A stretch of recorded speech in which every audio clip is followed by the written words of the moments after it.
പുരി ജഗന്നാഥ ക്ഷേത്രം. പുരി ജഗന്നാഥ ക്ഷേത്രം ഇന്ത്യയുടെ കിഴക്കൻ തീരത്തുള്ള ഒഡീഷ സംസ്ഥാനത്തെ പുരി എന്ന കടലോര നഗരത്തിലാണ് സ്ഥിതി ചെയ്യുന്നത്.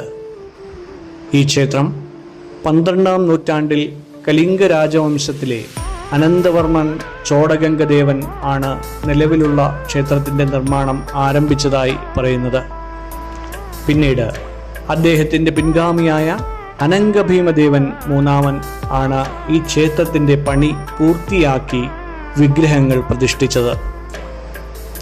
പുരാണങ്ങളനുസരിച്ച് സത്യയുഗത്തിലെ അവന്തി രാജാവായിരുന്ന ഇന്ദ്രദ്യുമ്നനാണ് ഭഗവാന്റെ നിർദ്ദേശപ്രകാരം ഇവിടെ ആദ്യമായി ക്ഷേത്രം പണിതത് എന്ന് പറയുന്നു.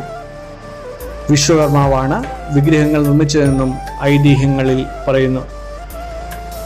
വിഷ്ണുവിൻ്റെ രൂപമായ ജഗന്നാഥൻ, സഹോദരനായ ബലരാമൻ, സഹോദരി സുഭദ്ര എന്നിവരാണ് ഇവിടുത്തെ പ്രധാന പ്രതിഷ്ഠകൾ.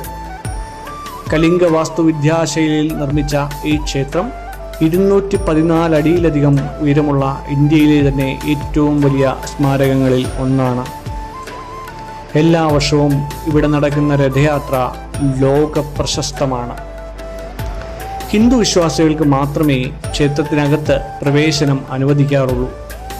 മറ്റു മതസ്ഥർക്ക് ക്ഷേത്രത്തിന് പുറത്തുള്ള രഘുനന്ദൻ ലൈബ്രറിയിൽ നിന്നോ എമർമഠത്തിന് മുകളിൽ നിന്നോ ക്ഷേത്രത്തിൻ്റെ കാഴ്ചകൾ കാണാവുന്നതാണ്. ഒഡീഷയിലെ പുരി ജഗന്നാഥ ക്ഷേത്രത്തെക്കുറിച്ച് രസകരവും ഭക്തിനിർഭരവുമായ നിരവധി ഐതിഹ്യങ്ങളുണ്ട്.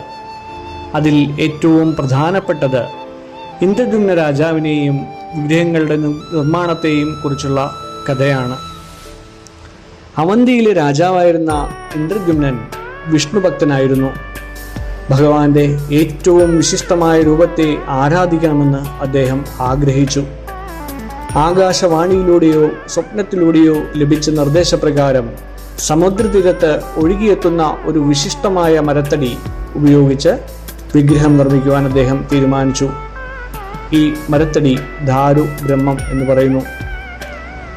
വിഗ്രഹം കൊത്താനായി സാക്ഷാൽ വിശ്വകർമാവ് ഒരു വൃദ്ധന്റെ രൂപത്തിൽ പ്രത്യക്ഷപ്പെട്ടു.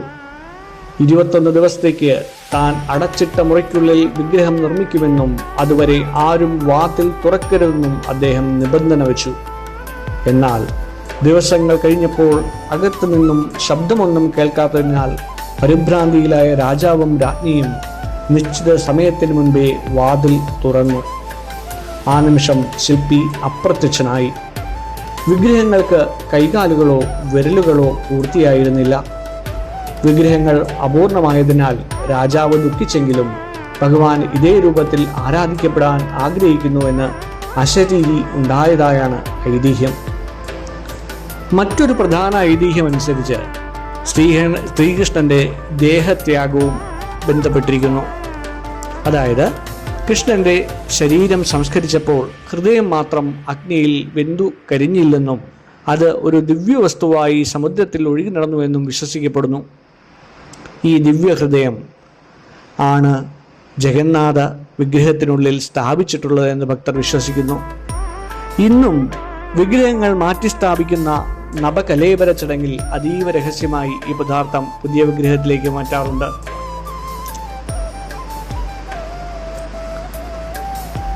സബർഗോത്രത്തലവനായ വിശ്വവാസു ഒരു ഗുഹയിൽ നീലമാധവൻ എന്ന പേരിൽ വിഷ്ണുവിനെ രഹസ്യമായി ആരാധിച്ചിരുന്നു. ഇന്ദ്രദ്യുമ്നൻ അയച്ച വിദ്യാപതി എന്ന ബ്രാഹ്മണൻ തന്ത്രപൂർവം ഈ വിഗ്രഹം കണ്ടെത്തുകയും പിന്നീട് അത് അപ്രത്യക്ഷമാവുകയും ചെയ്തു. ഇതിനു ശേഷമാണ് മരത്തടിയിലുള്ള വിഗ്രഹങ്ങളുടെ നിർമ്മിക്കപ്പെട്ടതായി പറയുന്നത്. ഇങ്ങനെ പല ഐതിഹ്യങ്ങളും ഈ ക്ഷേത്രവുമായി ബന്ധപ്പെട്ടിരിക്കുന്നു. ഐതിഹ്യങ്ങൾ പോലെ തന്നെ വിചിത്രമാണ് ഇവിടുത്തെ പല പ്രത്യേകതകളും. പകൽ സമയത്ത്, അതായത് പകൽ ഏത് സമയത്തായാലും ക്ഷേത്രത്തിൻ്റെ പ്രധാന ഗോപുരത്തിൻ്റെ നിഴൽ നിലത്ത് വീഴില്ലെന്ന് പറയുന്നു. അതുപോലെ തന്നെ ക്ഷേത്രത്തിന് മുകളിലെ പതാക എപ്പോഴും കാറ്റു വീശുന്നതിൻ്റെ എതിർദിശയിലാണ് പറക്കുന്നത്. ക്ഷേത്രത്തിൻ്റെ ഉള്ളിൽ പ്രവേശിച്ചാൽ പുറത്ത് ഉള്ള കടൽ തിരമാലകളുടെ ശബ്ദം കേൾക്കുവാൻ കഴിയില്ല എന്നും പറയപ്പെടുന്നു. ക്ഷേത്രം സാധാരണയായി പുലർച്ചെ 4:30 തുറക്കുകയും രാത്രി 11:30 അടയ്ക്കുകയും ചെയ്യും. ചില ദിവസങ്ങളിൽ ഇതിന് തിരക്കനുസരിച്ച് വ്യത്യാസപ്പെടാറുമുണ്ട്. ഇടയ്ക്ക് ചില ചടങ്ങുകൾക്ക് മാത്രമായി നട അടയ്ക്കുന്നുണ്ട്.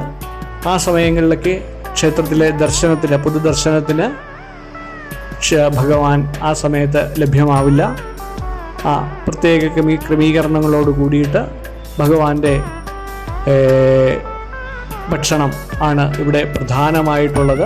ആ ഭക്ഷണം നേദ്യത്തിൻ്റെ സമയങ്ങളിൽ നട അടയ്ക്കുകയും അതിനുശേഷം ആരതി കഴിഞ്ഞതിന് ശേഷം ഭഗവാനെ ദർശനത്തിനായി തുറന്നു കൊടുക്കുകയും ചെയ്യുന്നതാണ്. എങ്കിൽ കൂടിയും വിശേഷ ദിവസങ്ങളിലും ഉത്സവങ്ങളിലും ഈ സമയക്രമത്തിലൊക്കെ മാറ്റമുണ്ടാവാറുണ്ട്. 2024 ജനുവരി മുതൽ ഭക്തർക്കായി കർശന വസ്ത്രധാരണ രീതിയാണ് ഇവിടെ നടപ്പിലാക്കിയിരിക്കുന്നത്. മാന്യമായ പരമ്പരാഗത വസ്ത്രങ്ങൾ ധരിച്ചാൽ മാത്രമേ ക്ഷേത്രത്തിനകത്ത് പ്രവേശനം അനുവദിക്കൂ. അതായത് പുരുഷന്മാർ മുണ്ട്, കുർത്ത അല്ലെങ്കിൽ പൈജാമ എന്നിവയാണ് അഭികാമ്യമായി പറയപ്പെടുന്നത്. ഷോർട്സ്, കീറിയ ജീൻസ്, സ്ലീവ്ലെസ് ബനിയൻ എന്നിവ അവിടെ അനുവദനീയമല്ല. സ്ത്രീകൾ സാരി, സൽവാർ കമ്മീസ് അല്ലെങ്കിൽ ലെഹങ്ക എന്നിവയുള്ളവ ധരിക്കാം. തോളും മുട്ടും മറയുന്ന രീതിയിലുള്ള വസ്ത്രങ്ങളായിരിക്കണം എന്ന് പറയുന്നു. ജീൻസ്, മിനി സ്കേർട്ടുകൾ, സ്ലീവ്ലെസ് വസ്ത്രങ്ങൾ എന്നിവ ഒഴിവാക്കണമെന്നും അവർ അഭ്യർത്ഥിക്കുന്നു. അതുപോലെ തന്നെ ലെതർ ബെൽറ്റുകൾ, പേഴ്സ്, മൊബൈൽ ഫോൺ, ക്യാമറ എന്നിവ ക്ഷേത്രത്തിനുള്ളിൽ അനുവദിക്കില്ല. ഇവ സൂക്ഷിക്കുവാൻ പുറത്ത് ക്ലോക്ക് റൂമുകൾ ധാരാളമുണ്ട്. ഇനി നമുക്ക് ക്ഷേത്രത്തിലേക്ക് എങ്ങനെ എത്തിച്ചേരാമെന്ന് നോക്കാം. പുരി ക്ഷേത്രത്തിനടുത്ത് ഏറ്റവും അടുത്തുള്ള എയർപോർട്ട് എന്ന് പറയുന്നത് ഭുവനേശ്വർ എയർപോർട്ടാണ്. ബിജു പട്നായിക് അന്താരാഷ്ട്ര വിമാനത്താവളം. ഇവിടെ നിന്ന് ടാക്സിയിലോ ബസ്സിലോ ഏകദേശം 60-65 കിലോമീറ്റർ സഞ്ചരിച്ചാൽ നമുക്ക് പുരിയിൽ എത്തിച്ചേരാം. ട്രെയിൻ വഴിയാണെങ്കിൽ പുരി ഒരു പ്രധാന റെയിൽവേ സ്റ്റേഷനാണ്. ഇന്ത്യയിലെ മിക്ക നഗരങ്ങളിൽ നിന്നും പുരിയിലേക്ക് നേരിട്ട് ട്രെയിനുകളുണ്ട്. ഒഡീഷയിലെ വിവിധ നഗരങ്ങളിൽ നിന്നും അയൽ സംസ്ഥാനങ്ങളിൽ നിന്നുമൊക്കെ പുരിയിലേക്ക് ബസ് സർവീസുകളും അവൈലബിൾ ആണ്. നന്ദി.